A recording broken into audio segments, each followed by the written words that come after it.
जगन्नाथ नमस्ते मु कानुचरण मोर YouTube channel mister नाहक ब्लॉग आउ फ्रेश एपिसोड को आपण मानक स्वागत करुछु। आज होची पवित्र कार्तिक मासर द्वितीय सोमवार।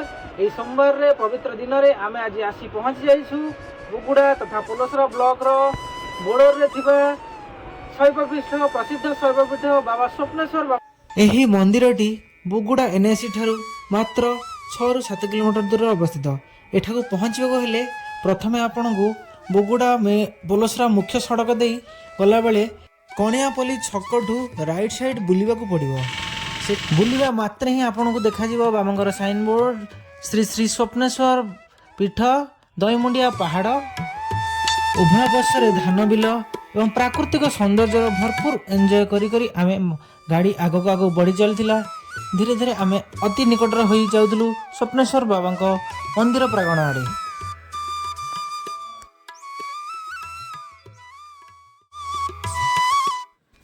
शीतुआ सकाळ ए सुंदर दृश्य आपण देखी जानी पारथिबे जगहटी केते सुंदर और मनोहर होइथिबो।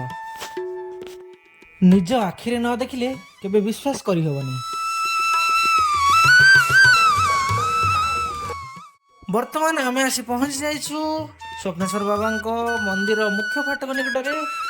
आपण माने जानिथिबे कार्तिक मासरे शिवपीठ रे भक्त मानकर गहली लागे, तेणु एठी भी गहली अछंती।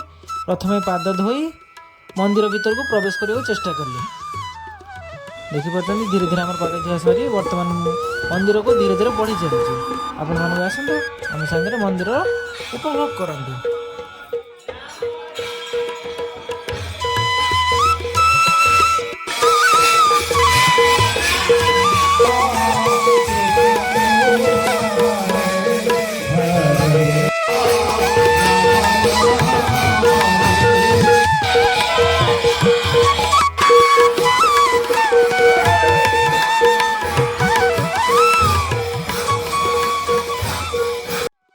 जगतर कल्याण पाए हो बा भक्तर भक्ति पाए हो एठी मध्य बाबा स्वप्नेश्वर दईमुंडिया पहाड़ भीतर थिबा एक छोटिया गुफारे स्वप्न देश विराजित होइछन्ति। तेणु एही प्रत्यक्ष ठाकुर को दर्शन करिया पई कार्तिक मास सोमवार रे भक्त मानकर गहली लागी रहिछि। धर्मर धरणी रे चका पकाई सते जेमिति बसी रहिछि एई सुंदर दईमुंडिया पहाड़।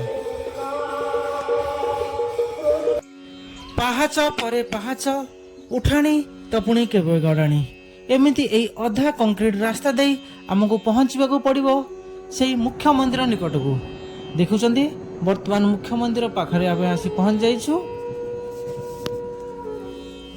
लंबा लंबा गछ ता संग को विराट विराट कांथ सदृश पत्थर देहरे सज्जित हो रही दईमुंडिया पहाड़ आउ से पहाड़ पाददेश रही बाबा श्री श्री स्वप्नेश्वर महादेव।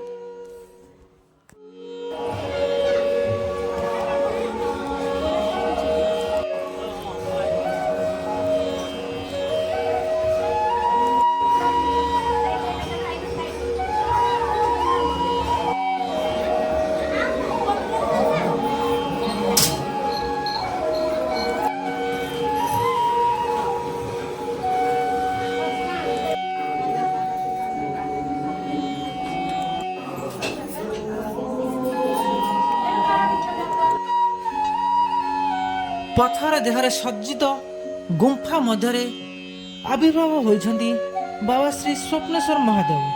ओम नमः शिवाय। एठी कार्तिक मासरे बाबा पूजा अर्चना काम लगी रही भक्त मान गहली लगी रही। वर्तमान मुख्य मंदिर दर्शन सारिला परे वर्तमान पार्श्व देवी देवी को दर्शन करने को जिबा चलंतु।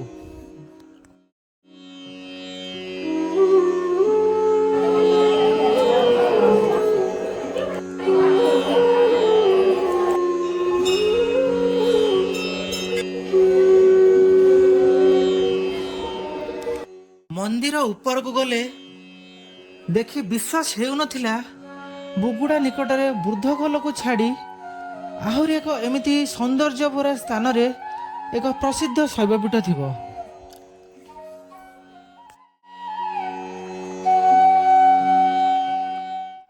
ଏହି ମନ୍ଦିରରେ ଓଡ଼ିଆ तथा ओडिशा कारीगर शिल्प चातुरी देखा मिले।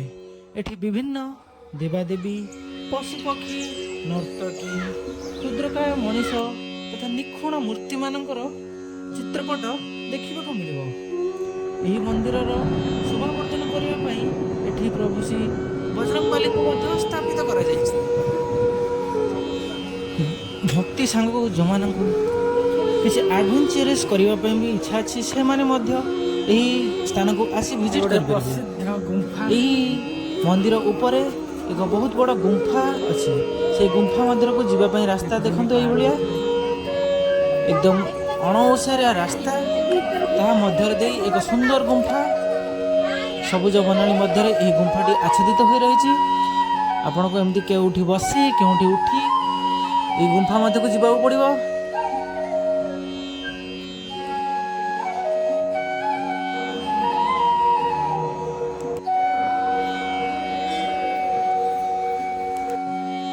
से भितरे भितरे बहुत सारा गुंफा अच्छी जे मैंने साहस करके जापर भीतर को जापर आम से अटकी जाइलु देखते ये कुनी झील मैंने जीवाई चेष्टा कर।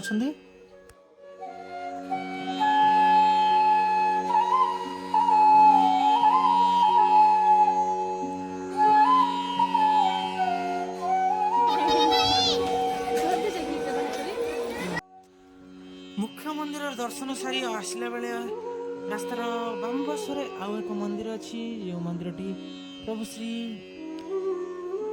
गंधमार्दन को टेकी रखिंट भगवान कृष्णकर मंदिर देखिपी राधा कृष्ण ये विराजित होती पार्श्वे सुंदर दृश्य एत सुंदर पहाड़ भितर प्रभु श्री गंधमार्दन को टेकी रखिला भली एक मूर्ति तैयारी होती।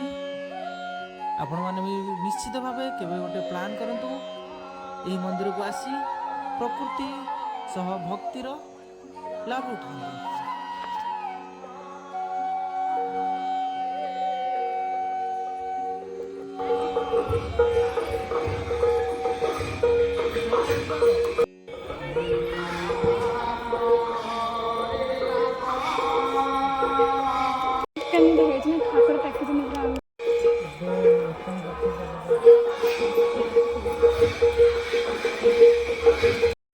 देखिपी एठी कृष्ण भगवान निजर कनिष्ठ आंगुली संपूर्ण पहाड़ को केमती टेकी रखिंट तार प्रतिमूर्ति तैयारी कर प्रकृत में मंदिर देखा अत्यंत सुंदर और पहाड़ उपरे तार सौंदर्य आहर वृद्धि होइछि। जो भाई माने बंधु माने सांग मान को नेचर पसंद एडवेंचरस लाइफ पसंद से माने तो निश्चित भाव यही मंदिर को थोड़े आसी बुली निजर एडवेंचरस इच्छा को पूर्ण करने कथा। मो मतर तो जगह को 5 आउट ऑफ 5 रेटिंग देवी। बहुत सुंदर जगह देखुं केते बड़ गुंफा।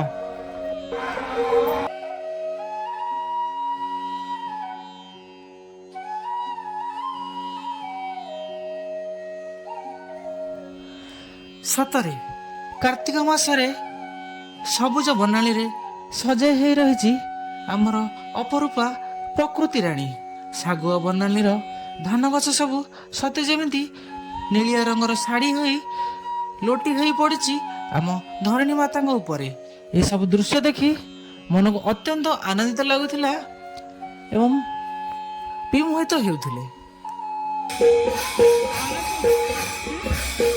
मंदिर शेष अन्य 3टी पार्श्व देवादेवी मंदिर अच्छी। चलतु बर्तमान से पार्श्व देवादेवी मंदिर पाखक जावा देखा। देखुं ये हूँ सत्यवान सावित्री मंदिर। एठी सत्यवान सावित्री को पूजा कर पार्श्वे अच्छा